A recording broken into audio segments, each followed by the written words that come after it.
set up an object to be worshipped, which is an image of him, it's believed. Verse 13. As for you, go your way until the end. You will rest, and then at the end of the days you will rise again to receive the inheritance set aside for you. So, first thing to keep in mind that Daniel is praying about and wanting an answer concerning Israel. So when we get into the book of Revelation, it's really it's almost like a Daniel or a second Daniel. You have 2 Timothy, 2 Thessalonians, 2 Corinthians. This is almost like 2 Daniel when we get into Revelation. It's like a continuation of what Daniel saw, but we have more details now given in the book of Revelation. John sees more things going on in details than what Daniel tells us. Now, one way to view this sealing up and keeping secret is that maybe Daniel didn't write everything down he saw. Okay? That's a possibility, because there were things that the angel or Jesus, it was believed, is actually given this vision to Daniel. There's things that he saw and heard that no doubt he was able to write down. Where John is told, you've seen all these things and write them all down because the time is near. The time wasn't near during the time of Daniel. The other way to look at this is that God would seal up the understanding of what Daniel saw. In other words, it's there in black and white, but people's minds were not able to comprehend or understand it until the time that it got near to come to pass. That makes sense? That understanding. It says that knowledge will increase. That passage of scripture or verse, the words in that verse of knowledge will increase is believed to be that understanding will come regarding it in the last days. I believe that to be true. I believe that we have more understanding of the end times today than there has been in the past because we connect the dots better today. We can see the contradiction in it. I agree with that, but I also see that we have computers now, and if you look at the amount of knowledge, especially with this AI coming about, there is more knowledge. Literally, yeah. Yeah, literally, there's more knowledge now. In fact, there's 3 different AIs. There's general intelligence, and then there's going to be super intelligence. That it's almost like Antichrist. It's a different thing, beyond our capability as humans. So I always kind of relate that verse to that. It has to do with technology and computers. However, yeah, we know more about the Bible now than they did in the past. That's a good point. AI is going to be a real issue, I believe, in the very last days. I did some research on that a while back, and they're back in the 1800s that knowledge doubled every 100 years, but now it's every 60 seconds. Okay. Wow. Knowledge doubles every 60 seconds. Amazing, Rich. Mm-hmm. Just on that same passage, it says, many shall run to and fro.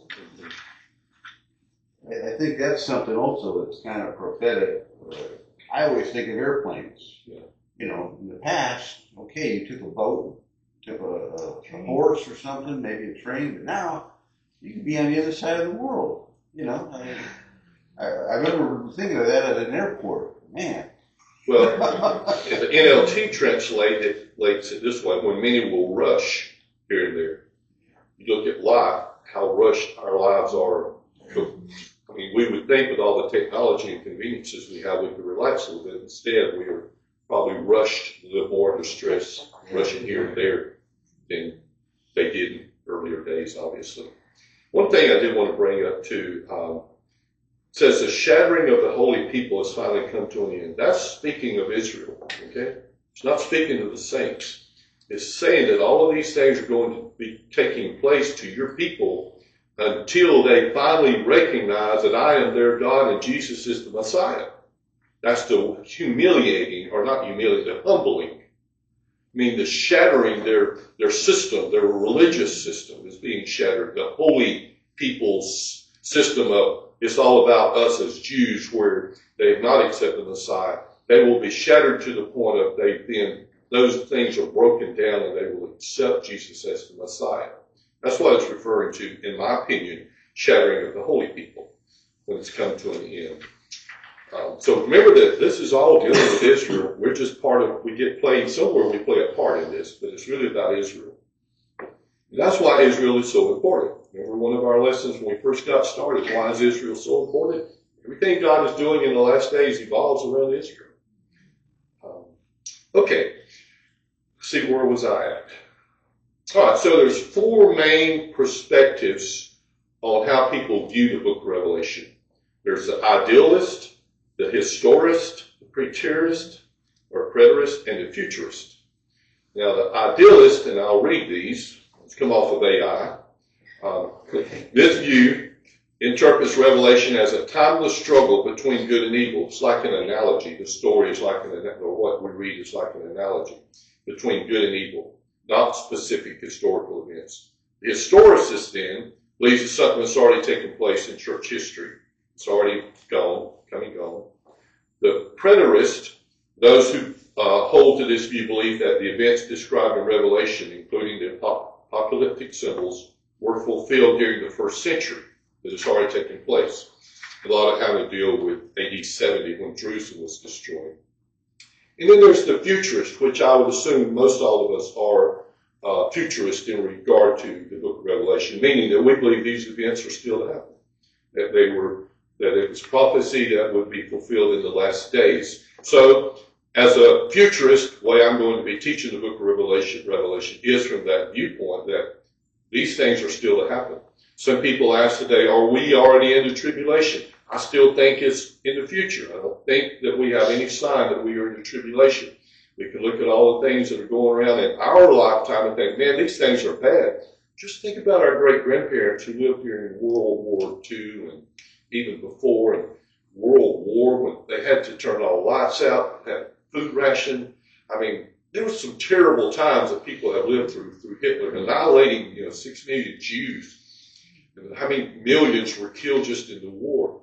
We live in a very good time now compared to previous times. So we can't just look at those things that we say are bad and say we must be in the tribulation. We are a long ways from being in the tribulation compared to some of the eras that were before us when there were such, living in such terrible times. Although we look at other things that are going on in the world and we see that we could easily be getting close to that end. I will be teaching it the way I interpret it, and I hope that and pray that it's the way the Holy Spirit has revealed it to me. I'm not saying that I am right in the way I will teach and the things I interpret. I was wrong once before, and that was when I thought I was wrong. But it was, that was a joke. My wife would shake her head and say, no, it's not. But it's that there are many books that have been written, many things out there, and some of the things I will say during this teaching will contradict some things maybe you have heard, read, or even believe. Please don't get offended by that. It's just the way I interpret it, just as there are ways you will interpret things you read. Speaking of books that's been read, how many have read a lot of the Left Behind series? Okay, majority.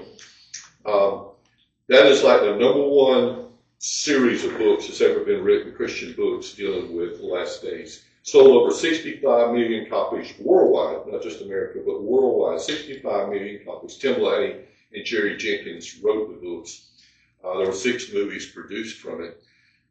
The books were so fascinating that non-Christians were buying the books because they were so well written, and the storyline was captivating, or is captivating. If you've not read it, I mean, it is good writing. It is good books to read. Whether they were right or not, they were pre-tribbers. I don't know. I don't really follow that. I hope that that's correct. But this interest, though, in the last days is out there with people who are not even church people. People who are non-church still wonder about the days that we're living in because they've heard enough things to make them wonder, are we in these last days? Now, I read this sometime back a few years, and it may have been when I taught Revelation last, but many people have tried to predict dates and set a time period, window when rapture will take place and the tribulation will begin. I'm going to read this about one prominent one. And I mentioned this, some of you are here will remember this. Remember, or maybe you don't remember about that. I mentioned an astronaut who wrote that the rapture would take place in 1988. He was actually a rocket engineer. I'm going to read this about him. Edgar C. Weissnut was an American former NSA engineer, NASA, and Bible student from Little Rock, Arkansas. Anything comes out of Arkansas, you know.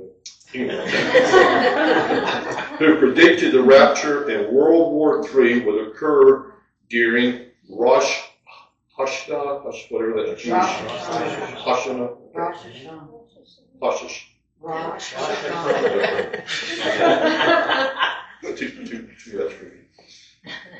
In 1988, sometime between September the 11th and September the 13th. He actually put dates in there, not only the year, but when that window of the 11th through the 13th of September. Through studying the Bible and using numerology, he gathered 23,000 clues. Think what he could have done with that time. Something else. Which he used to predict the date. Other information used to predict the end times included sources as varied as the U.S. Defense Department, manuals, and opinions by a Jewish rabbi and a pop scientist named Carl Sagan, which many of you heard of. Wisdom believed the description of the sun being blocked out in Revelation chapter 11 was a prediction of nuclear winter. He initially published 2 books, 88 Reasons Why the Rapture Will Be in 1988. Anybody ever get that book or read it? Yeah. And then he followed another one on borrowed time. Both were published by the World Bible Society and through a Christian radio broadcast. Eventually, 300,000 copies, Ron has one of them, of 88 Reasons were mailed free of charge to ministers across America, and 4.5 million copies were sold in bookstores. On borrowed time was said to have reached the hands of 3 million people. 88 Reasons reached number 2 on the Christian bookseller. That just shows you how people's interest was in how. Anybody remember those days of 88? I do. I remember thinking I think the planets were supposed to line up at a certain time in 88. And prophetic teachers were pointing towards that. Are we on time? 45. Okay, we'll finish this. And so, people made fun of him. This is a quote by him now, so listen to what he said. Only if the Bible is in error am I wrong. And I say that to every preacher in town. And if there were a king in this country and I could gamble with my life, I would stake my life on Rosh Hashanah 88. This is how strongly he felt that he had come up with the dates. Obviously that didn't happen. Then he went back and found out he had made a miscalculation. And it's going to happen the next year. And it didn't happen. He kind of faded away. But people bought into that. Many quit their jobs because they thought the end was near. They gave away or sold their stuff. One guy boarded his house up and began shooting at people and police officers in North Carolina because they were so looking towards that event coming to pass. I don't know that we have that many today that really are looking for it like people were, previous time. But it's all based on the date, 1988. Most of you will probably know this, but it's because Jesus said in Matthew 24, he says that when you see the fig tree begin to bud and leaves come out, then you'll know that the summer is coming or summer is nigh. Actually, this is verses 32 through 34. Now learn a lesson from the fig tree. When its branches bud and its leaves begin to sprout, you know that summer is near. In the same way, when you see all these things, you can know his return is very near, right at the door. I tell you the truth, this generation will not pass from the scene until all these things take place. Heaven and earth will disappear, but my words will never disappear. So, prophetic teachers at that time period took that to mean that Israel, when it became a nation in 1948, they believed that was the budding. I bought into all of this too at the time. And that a generation was determined to be 40 years because that's what God said when the Israelites were pushed through the wilderness to die. That generation would die off, which was 40 years. So it doesn't take a rocket engineer that works for NASA to come up with 1948 plus 40 equals 1988. So people really bought into that and thought it made sense. The problem with the whole thing was that they missed what Jesus was saying. He was not saying Israel is the fig tree. He could have easily said, when you look at the peach tree and you see the leaves and buds begin to come, you know that summer is near. Okay? In other words, he could have said, when you look at the fig tree and any other tree, you can tell by the leaves that the season is changing. And what he has just said in Matthew 24, he's given all of these signs.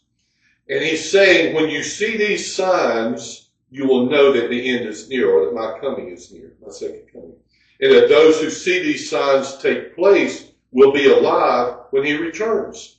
Because these signs take place basically within 7 years. Okay?